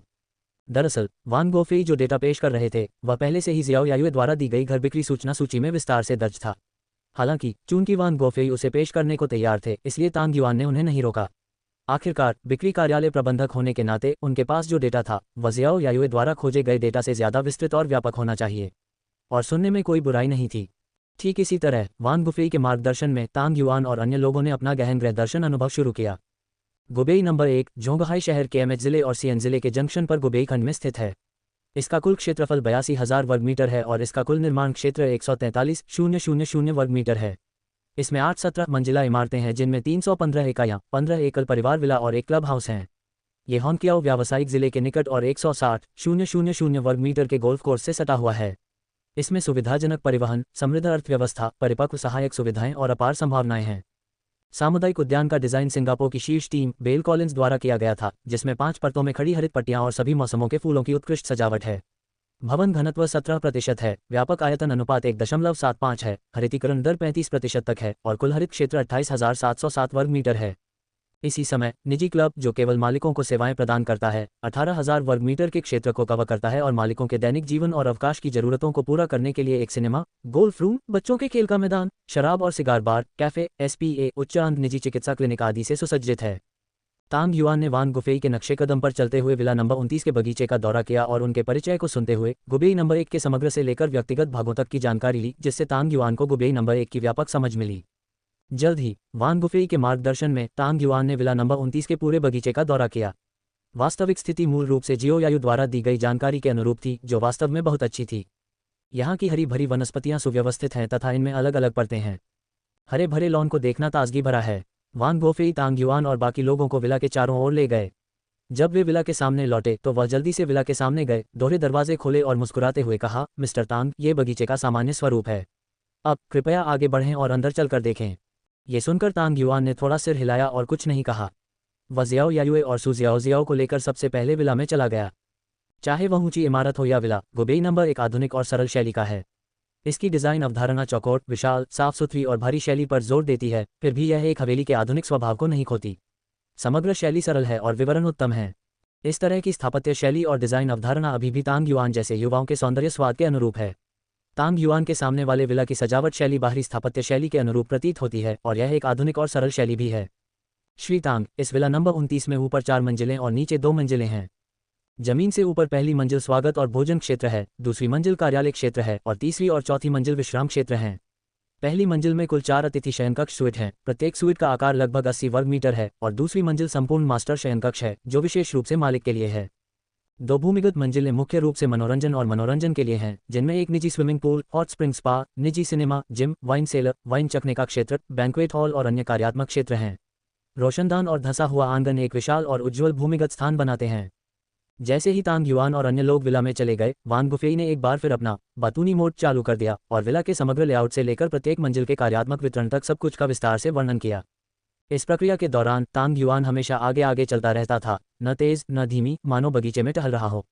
वान गुफेई हमेशा तांग युआन से आधे शरीर की लंबाई पीछे रहता था और हमेशा तांग युआन की आंखों पर ध्यान देता रहता था। जब भी वह देखता कि तांग युआन किसी चीज़ में रुचि ले रही है, तो वह तुरंत तांग युआन को उसका परिचय देना शुरू कर देता था। जियाओ यायुए तांग युआन के दूसरी तरफ थी, उसका चेहरा पानी की तरह शांत था। जब वान गुफेई ने उसका परिचय देना शुरू किया तो वह एक अदृश्य व्यक्ति की तरह थी जो साई की तरह उसका पीछा कर रही थी। वह तभी अपनी उपस्थिति दर्ज कराती थी जब तांग युआन को उससे कुछ कहना होता था। सु शियाओ टीम में सबसे आखिर में थी। उसने अपने सामने बेहद आलीशान हवेली को देखा, थोड़ी स्तब्ध सी महसूस कर रही थी, क्योंकि उसके सामने जो कुछ भी था वह ऐसा था जैसा उसने पहले कभी न देखा था, न सुना था। इस हवेली में रह रहे हैं, वह ऐसी जिंदगी की कल्पना भी नहीं कर सकती थी। सु शियाओ हमेशा से तांग युआन की दुनिया के बारे में जानने को उत्सुक रही है। हालांकि आज तांग युआन ने उसे अपनी दुनिया का सिर्फ एक कोना ही दिखाया, जिससे उसके कोमल विश्वदृष्टि और मूल्यों पर गहरा असर पड़ा। तांग युआन, जो आगे चल रहा था, उसे जरा भी अंदाजा नहीं था कि सु शियाओ इस समय किस मानसिक प्रक्रिया से गुजर रही होगी। हालांकि पूरे विला का कुल क्षेत्रफल 2800 वर्ग मीटर से ज्यादा था, फिर भी तांग युआन के लिए विला को ऊपर से नीचे तक देखने के लिए आधा घंटा काफी था। आखिरकार सभी लोग पहली मंजिल पर लौट आए और बिजनेस मीटिंग रूम में बैठ गए, जो लिविंग रूम के बाहर था। ये कमरा दूसरी मंजिल से जुड़ा था और इसकी छत पूरी 10 मीटर ऊंची थी। इसके ऊपर एक बेशकीमती क्रिस्टल का झूमर लटका हुआ था और उत्तर और दक्षिण दोनों तरफ जमीन से छत तक फैली विशाल पारदर्शी खिड़कियां थीं। मिस्टर तांग, क्या आप इस विला की सजावट शैली से संतुष्ट हैं? वान गुफेई सोफे पर आधा बैठ गए और तांग युआन से संकोच से पूछा। तांग युआन ने अपनी सहमति जताते हुए थोड़ा सिर हिलाया। ये वाकई बहुत अच्छा है। इसमें गुणवत्ता और स्वाद दोनों हैं। चाहे हार्ड फर्नीचर की गुणवत्ता हो या सॉफ्ट फर्नीचर का ब्रांड चयन, सब बेहतरीन है। सादा लेकिन आलीशान। इस विला के शुरू से आखिर तक के नवीनीकरण का खर्च ही 10 करोड़ से ज्यादा रहा होगा, है ना? पूरे 14 करोड़। वान गुफेई ने हाथ बढ़ाकर 2 अंकों से इशारा किया। यह आंतरिक कीमत है। अगर यह बाजार मूल्य पर आधारित होती तो मेरा अनुमान है कि इसमें कम से कम 3 करोड़ और बढ़ाने पड़ते। आंतरिक कीमत 140 मिलियन है, बाजार मूल्य 170 मिलियन है। तांग युआन के बगल में बैठी सु शियाओ ने वान गुफेई की बात सुनी। हालांकि वह खुद को रोकने की बहुत कोशिश कर रही थी, लेकिन उसकी सांस अटक गई। सिर्फ सजावट पर ही 14 करोड़ युआन खर्च हुए। पूरे विला को खरीदने में कितना खर्च आएगा? सु शियाओ इसकी कल्पना भी नहीं कर सकती थी, क्योंकि इस विला का मूल्य उसकी समझ से परे था। मैनेजर वांग, इस विला के मालिक ने इसके नवीनीकरण पर 140 मिलियन युआन खर्च किए हैं, लेकिन अब वह इसमें कभी रहे बिना ही इसे बेचना चाहता है। क्या आप मुझे कारण बता सकते हैं? तांग युआन ने अपनी बाहें उठाईं और अचानक पूछा। वान गुफेई को तांग युआन के ऐसा सवाल पूछने पर जरा भी हैरानी नहीं हुई। उन्होंने मिनरल वाटर की बोतल नीचे रख दी और मुस्कुरा दिए। मिस्टर तांग, सच कहूं तो विला नंबर 29 के मालिक कोई और नहीं बल्कि गुबेई नंबर 1 के डेवलपर फुलाई इंटरनेशनल के सीईओ हैं। जब गुबेई नंबर 1 पहली बार बना था तो हमारे सीईओ ने विला नंबर 29 अपने लिए बनवाया था। इसलिए विला की संरचना और आंतरिक सजावट दोनों ही उच्चतम स्तर की हैं। आमतौर पर विला नंबर 29 बिक्री के लिए नहीं होता। हालांकि पिछले 2 वर्षों में सरकार ने रियल एस्टेट उद्योग के लिए कई नए नियम जारी किए हैं, जिससे व्यापार करना और भी मुश्किल हो गया है। नतीजतन हमारे सीईओ की पूंजी श्रृंखला में कुछ समस्याएं आ गई हैं, जिससे उन्हें अपनी तत्काल वित्तीय ज़रूरतों को पूरा करने के लिए इस नए पुनर्निर्मित विला को बेचने के लिए मजबूर होना पड़ा है। अपने भाषण के अंत में वांग बुफे आह भरने से खुद को नहीं रोक सके। उन्हें विला को फिर से बेचने के अपने बॉस के फैसले पर थोड़ा अफसोस हुआ। पुनश्च शाम को एक और अध्याय है। कृपया मुझे मासिक टिकट दें। धन्यवाद दोस्तों।